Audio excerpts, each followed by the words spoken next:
The United States of America, the land of opportunity, great plains, great cities, and the Great Recession. To some, the Great Recession came and went with a mere scratch, but to others, to most Americans and the world, the Great Recession demolished businesses, individuals, families, and destroyed empires of the world economy that have been built over many decades. This travesty of sharp economic decline lasted from December 2007 to June 2009, as the housing market went from thriving to dying. The recession that stunned the economic growth of the world occurred because of the financial market chaos, housing wreck, and loss of consumer consumption. To fully understand this historic event that was so close to becoming the second Great Depression in history, we must go back to before 2008's downfall of America's and the world's economy. It's early 2007, and the housing market is booming. Housing prices appear to be on the rise. Interest rates are low, and it's never been easier to get a loan. Between 1998 and 2006, according to the S&P Case-Shiller National Home Price Index, the price of the typical American home has increased by 124%. This housing bubble resulted in greater incentives from financial institutes to take out loans. Many homeowners refinance their homes at lower interest rates or finance consumer spending by taking out second mortgages. But the bubble could inflate forever. In the fall of 2007, the housing bubble burst. The foundations of America's economic stronghold crumbled from within. People could no longer pay off their loans, and foreclosure rates skyrocketed. A total of 861,664 families lost their homes to foreclosure in 2008, according to Reality Check.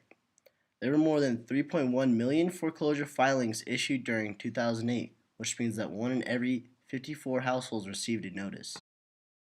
Large financial firms and banks lost a substantial amount of their assets and were forced to file for bankruptcy or get sold out. Lehman Brothers went bankrupt.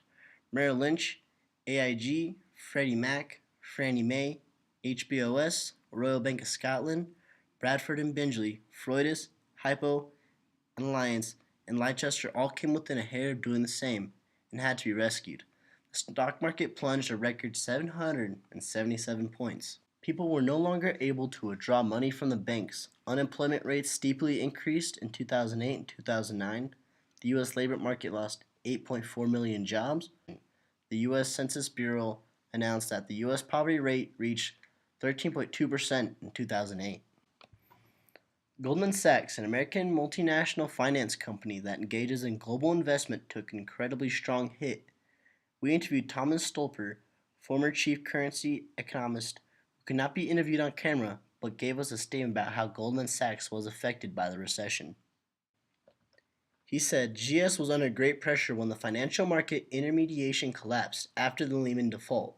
Goldman's market exposure was relatively well hedged, partially because many inside the bank had been anticipating market weakness, though not to the extent eventually seen. Thus, the Great Recession tightened its hold. But not only were big businesses and banks affected, but small businesses and their owners felt the horrible impact of the recession as well. I've owned my own company for the 35 years. I'm actually incorporated as a sub S corporation. So how would you say the 2008 recession affected your business? Horribly. It was everyone for the most part suffered. And the reason is there was a lot of uncertainty of what was going to happen with savings and stocks and bonds and everything. So people had money, but they weren't going to spend anything they didn't need to that wasn't necessary. But why did this happen? The recession seemed to hit overnight, but a combination of short-term and long-term factors had been leading to our economic downfall since 1980s. In the 1980s, the government encouraged financialization, process which expands the economy but makes it increasingly more fragile. Academia presented the market as being rationally efficient and responsive to deregulation and laissez-faire policy. As a result, the government encouraged less restrictions in order to expand the economy. However, this resulted in less oversight over ongoing activities and less information about new activities undertaken by banks and financial institutions. The second long-term factor was a shift in the distribution of income, leading to an overall decrease in market demand. Capitalism thrives on demand and consumer spending.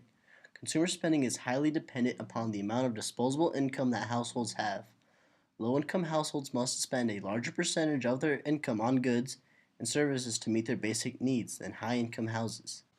Nearly one-third of U.S. children live in households with an income below 60% of the national median income in 2008, about $31,000 annually, according to the Washington Post. This being said, the stratification between high and low income households has been going for over 40 years, meaning that a higher percentage of households have less disposable income, with a large majority of the disposable income that exists in the economy being held by less than 10% of the population. This causes an overall decrease in market demand.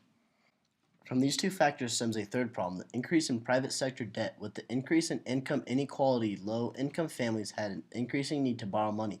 Meanwhile, financialization meant that firms were willing to extend as many loans as possible, add them to their personal assets, even if people couldn't necessarily pay them back.